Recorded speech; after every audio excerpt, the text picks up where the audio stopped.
Beloveds, we are never deprived of joy. We don't even have to search for it. It's sacred and accessible. When things are hard, we are conditioned to believe that we must wallow in our suffering, that it makes us human and real, that somehow suffering makes us holy, that suffering is our only connection to the divine. It isn't. Suffering can be a temporary state, and we can access connection to the divine and be our whole holy selves in joy. These words are hard to say because they're a truth we don't want to be spoken. We can't always think about good things when there are so many people who are deeply in grief, sometimes ourselves included. To admit that we can find joy and pleasure for more than just a moment feels like a betrayal of all the lives lost to violence, lives lost to generational trauma, lives lost too soon. We live as if we can't hold grief and joy at the same time.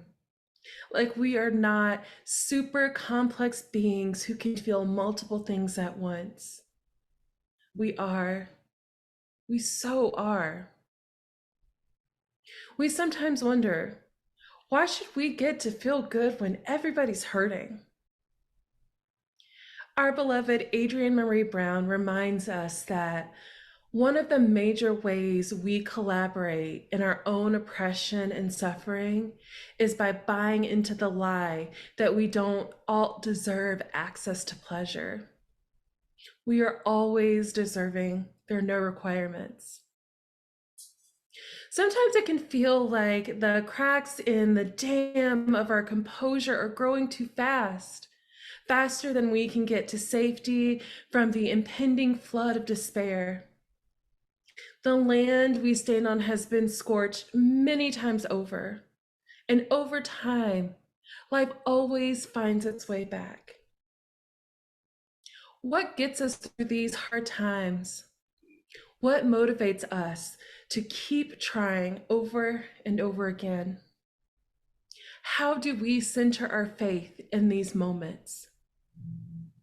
What does joy look like when we have to be intentional about including it in our lives? Growing up in a Christian household, I remember reading the Bible from start to finish multiple times. At the time, it didn't mean a whole lot to me outside of a book to read fascinating stories, but I grew to appreciate it. My first encounter as an adult with the idea that there could be joy in spirituality came from the story of Rahab. Rahab was one of the few women named in the Bible. And while her origin story is generally unknown, what we learn about her isn't nearly as interesting as what she does. We learn immediately that she is a sex worker, as we are reminded 5 times in the short chapter of Joshua. And honestly, it is the least important thing about her. It feels a little razzle dazzle for scandal, honestly. But we learn that she hides spies, she lies to the king, and she declares the God of the Israelites is the supreme God. And this is all pre TikTok. So for her to learn about the God of another people enough to turn from her own beliefs is significant. We also learn that she loves her family and wants to protect them from the harm she knows is coming. Her alliance with these spies allows her family to be spared while the rest of the city falls. Her dishonesty is what some Christians point to in labeling her as a bad person. But the joke is on them. Her lineage produces Jesus. So, where's the joy in this, you might be wondering? Rahab lived in the outer walls of Jericho, on the edge of society, vulnerable and outcast. Though it would not be uncommon for visitors to be in her home, she was prophetic in knowing who the Israelite spies were and why they were there. She could see the fire coming, and not just because she was on the outskirts of the city. Hiding them, helping them, was a call to action that she took without hesitation for a purpose beyond herself. She says clearly that she is afraid of these men, that everyone fears them, and yet that fear doesn't consume her. She knows that her home and her life will be destroyed, and she doesn't ask them not to move forward, only to spare her and her family. Can you imagine how it must have felt for her to hide those men, to risk her own life, her family, to have faith that she could then ask for their protection and get it for herself and her family? To be a woman no one really considers to be honorable or worthy until this instance. Joy. Joy in the relationships with the people she loved enough to protect. Joy in proving that she could be a force to bring down a system that she no longer believed in. Joy in using her power through faith to survive. Joy in action. There are many ways that we can find joy while everything around us is on fire.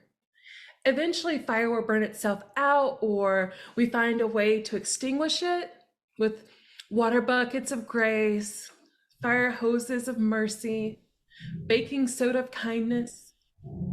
We hold within us enough to collectively drown out every ember of sorrow.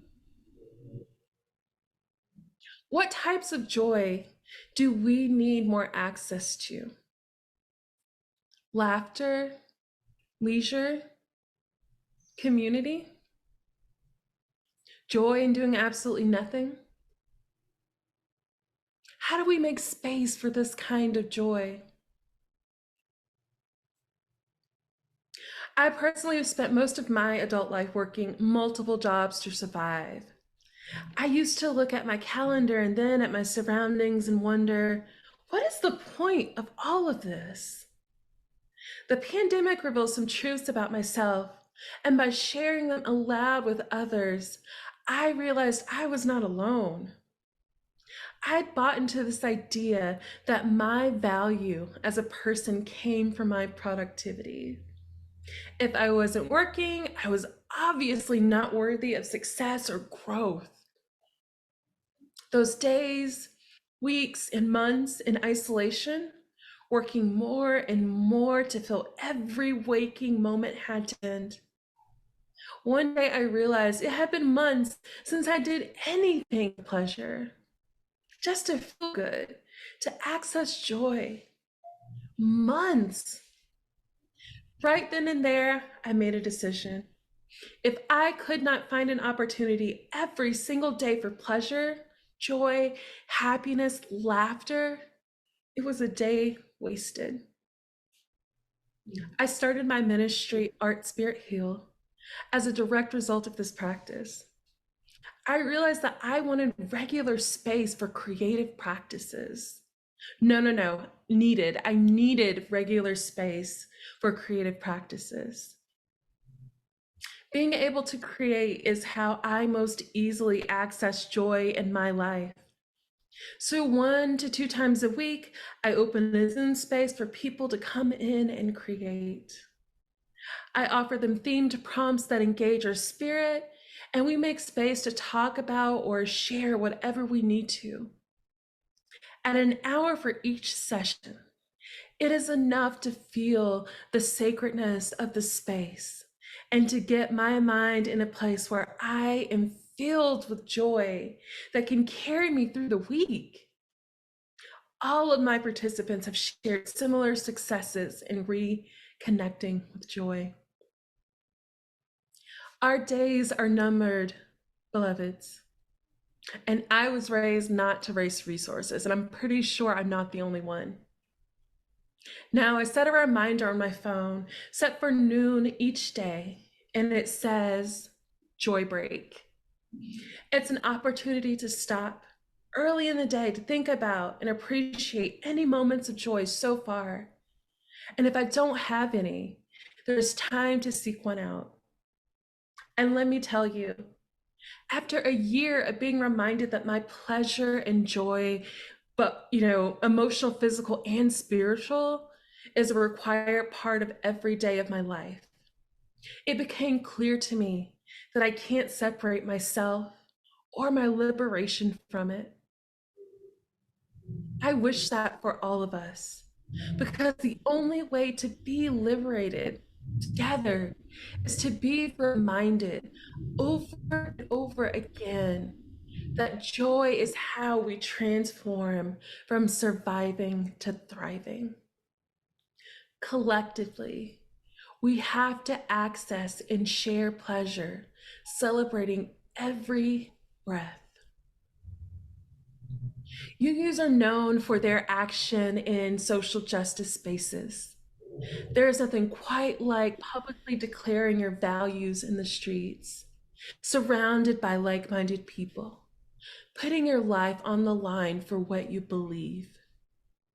There is joy in being on the right side of justice. Joy in knowing that your work matters. Joy in seeing the world you dream of becoming a reality. And that productivity joy is limited. It fades away. It wears you out. We have to find sustainable ways of being human, and centering joy is just how we get there.